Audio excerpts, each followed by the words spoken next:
Welcome to another episode of the Secular Buddhism podcast. This is episode number 68. I am your host, Noah Rushetta, and today I'm talking about questions about Buddhism.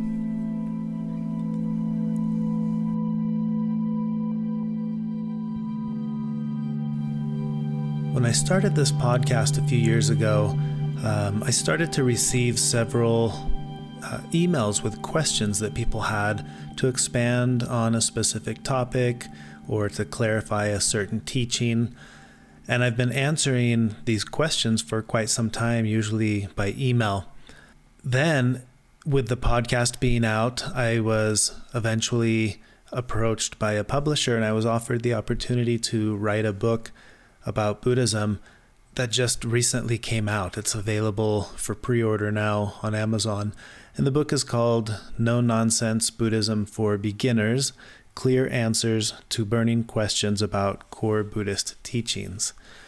And I'm really excited to have this book out because it's formatted in a question and answer format and broken into 4 specific parts. Part 1 is questions about the Buddha. Part 2 is questions around core concepts. Part 3 has questions and answers around core teachings. And part 4 has questions around core Buddhist practices. And this book is intended for anyone who's new to Buddhism, but also to help practitioners who are looking for a resource to be able to answer questions from friends or loved ones. You may have noticed as you start to apply these concepts in your life, it's common for people to say, "Oh, you're interested in Buddhism? Well, what does Buddhism say about this or about that?"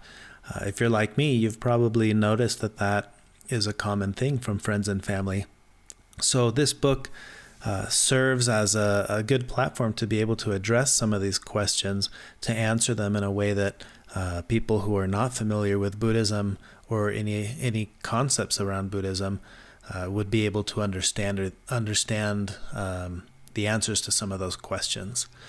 So I thought it would be cool to do a podcast episode to just quickly share with you some of the questions and answers from the book, just to give you an idea about how this book works and what some of the questions are that are addressed, and then of course some of the answers. So I thought I would go through and share at least one question from each part. So in part 1, I address 16 different questions around the topic of the Buddha. Who was he? What language did he speak? Did he have a family? What happened to him? How did he die? All these questions that center around the historical figure of the Buddha. So I'll give you one example. One question is, who was the Buddha? Was he a real person or is he a myth? And this is how I answered it in the book. I said, Buddha is a title that was given to a man named Siddhartha Gautama. Siddhartha lived around 500 BCE in northern India and what is now Nepal. And generally, when people refer to the Buddha, they're referring to Siddhartha, the man whose teachings became the foundation of what we now call Buddhism. There's little scholarly debate around Siddhartha's existence. However, there is some debate around specific events in his life. As is common with many ancient traditions, the historical Buddhist teachings have evolved into teachings about the teachings. And this opens up more room for individual teachers' interpretations, but it brings into question the historical accuracy of modern-day retellings. However, we can still tell a lot about the Buddha by his teachings that have been passed down. We know that they center on 2 main themes: the problem of human suffering and the methods that can bring about the cessation of suffering. And the Buddha taught a method of living intended to be practiced rather than a set of ideas he asked his followers to believe. His teachings, known collectively as the Dharma, invite us to look inward and study our own minds in order to gain a clearer understanding of ourselves and the nature of reality. So that's how I answered that one specific question. Who was the Buddha? Was he a real person or is he a myth? And then there are 15 other questions in that section that all center around the topic of the Buddha. In part 2, where I start to address core concepts, this is the majority of what I've talked about as far as topics on the podcast, I think would fall within this realm, core Buddhist concepts. I spend a lot of time discussing concepts. I haven't spent hardly any time on the podcast talking about the historical figure as, known as the Buddha. So I think all 16 of those questions in part 1 are probably going to be new to most podcast listeners unless you've been digging into studying Buddhism on your own from other sources. But part 2 that has the core concepts, you may recognize some of these. And here I address 19 questions and answers around core concepts. And I want to share 2 of them with you because these may be kind of new. I don't think I've done podcast episodes on this, and several of the ones that I bring up in this book may be new for you. So the first question, or one of the questions I should say, what does Buddhism teach about good and evil? And the way I answered that question was from the Buddhist perspective, good and evil are not inherent forces out in the universe. Instead, they're internal states of mind. Buddhism teaches us to look inward. There we can find the source of all the good things we say, think, and do, and likewise discover that we ourselves, our own minds, are the source of any evil. This understanding gives us a greater sense of responsibility over our own thoughts, words, and actions. Rather than thinking of evil as an external agent acting upon us, Buddhism teaches that greed, hatred, and ignorance are the sources of what we typically think of as evil. In Buddhism, these 3 qualities are called the 3 poisons, or the 3 fires. And the challenge the 3 poisons pose in our lives is that they drive us to look outside of ourselves to try to achieve happiness or to avoid suffering. Because external things like money, fame, or power can't bring us lasting joy or contentment, we're setting ourselves up to experience unnecessary suffering by chasing after them. Material things can be nice to have for a time, but the happiness and fulfillment we seek is not found in external sources. So that was the answer I gave to the question, what does Buddhism teach about good and evil? And that's one concept I address in the book. Another one, a big question that people want to know is, do Buddhists believe in reincarnation? So this is how I answered that question. Buddhists believe in rebirth, which is not quite the same thing as what you probably have in mind when you think about reincarnation. The traditional concept of reincarnation is that you, some kind of soul or spirit, go on to inhabit a new physical form, whether it be a person, animal, or plant.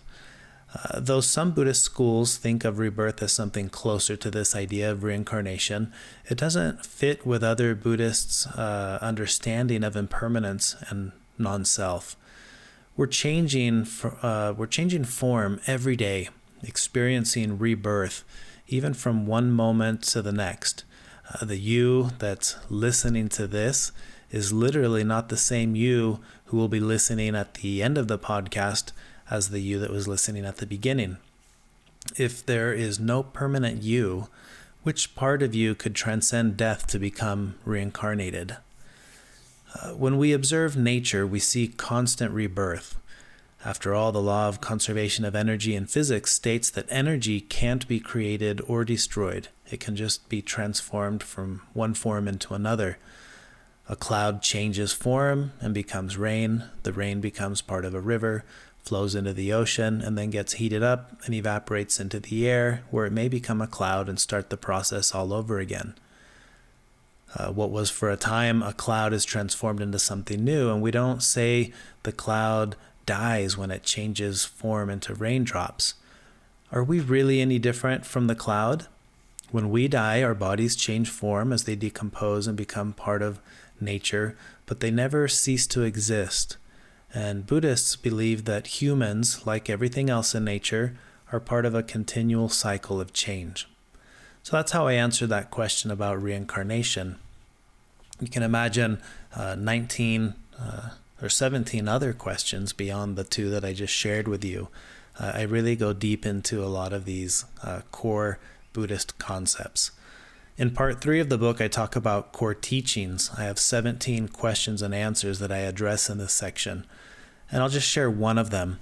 The question I received was, it seems like I, in quotations, I am the source of a lot of important things: awareness, suffering, good and evil. What else can Buddhism teach me about the nature of myself? What makes me me? And this is how I answer that question. According to Buddhist teachings, our self, in quotations, self, is a perspective.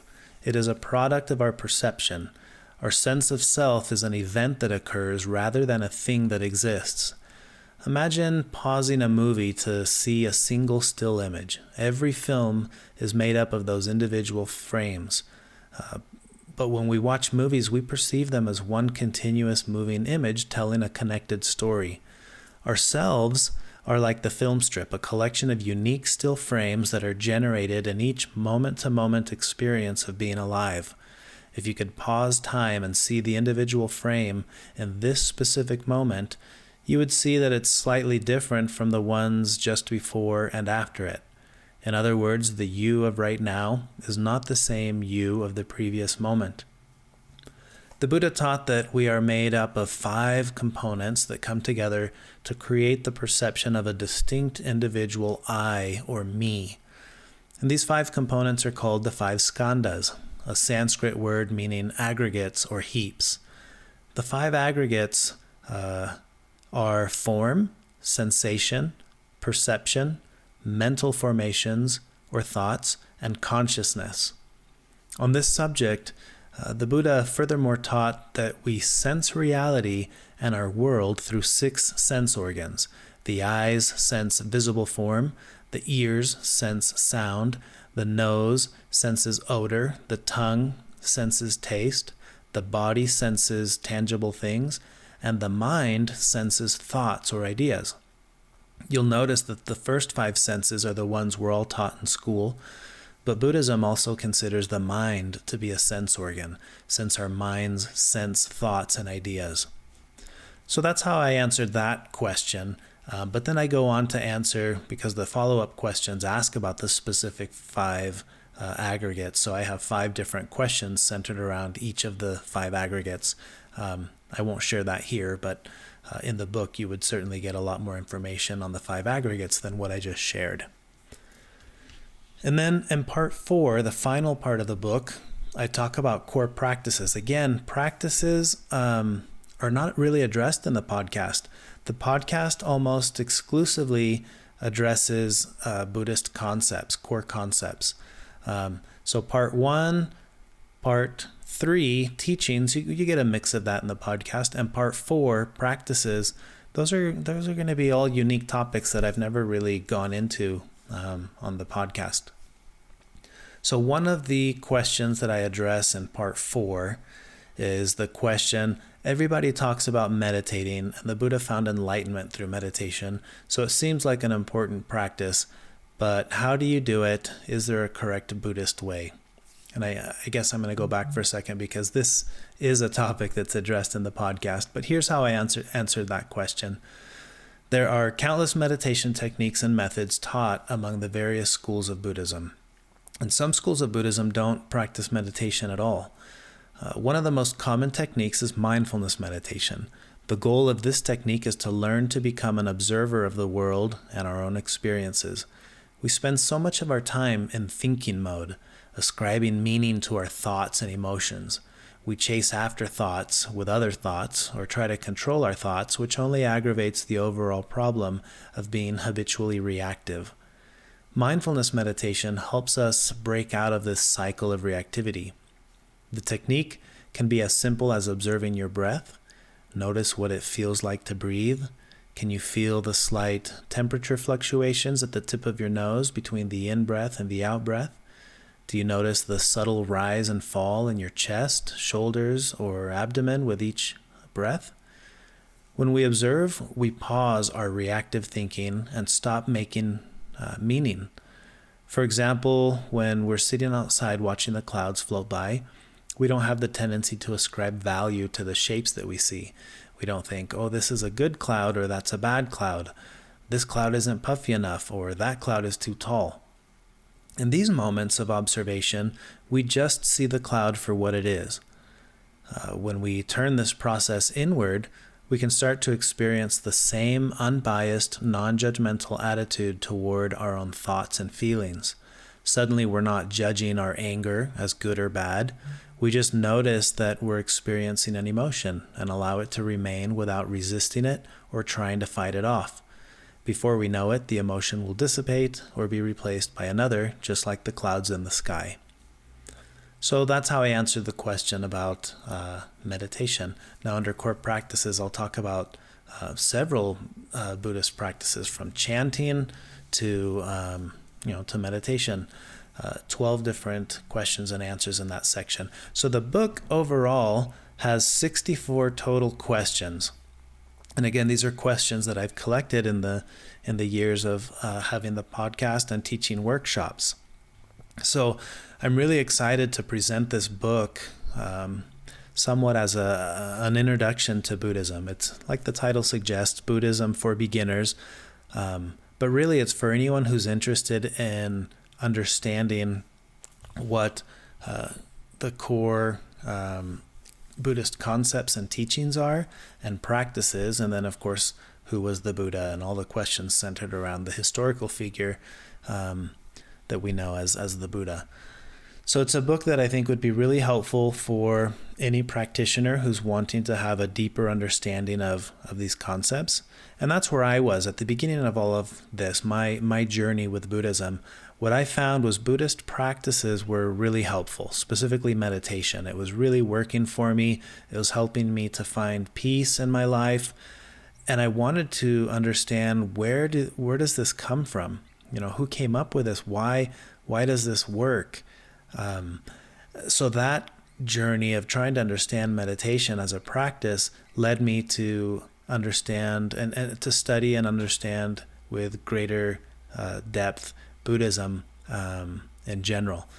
So that's my attempt with this book, is to kind of take, in a question and answer format, all of that information and make this easy and accessible for you as the reader, or for anyone who may approach you with questions about Buddhism. So that's the goal there.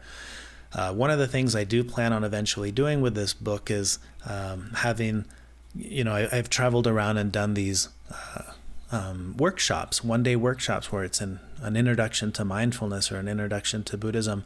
And there are limitations with doing that, because if I'm going to travel somewhere, there are expenses associated with that. I have to get there, so I have to charge to do these workshops. Well, I'm really excited to announce that my next project, now that this book is over, is to launch an online workshop that will be available for free for anyone who's interested in learning about this stuff. This book will serve as kind of a book to accompany that workshop. So that's something that's on the horizon. I'll announce more about that as it gets closer, as I have dates lined up for that.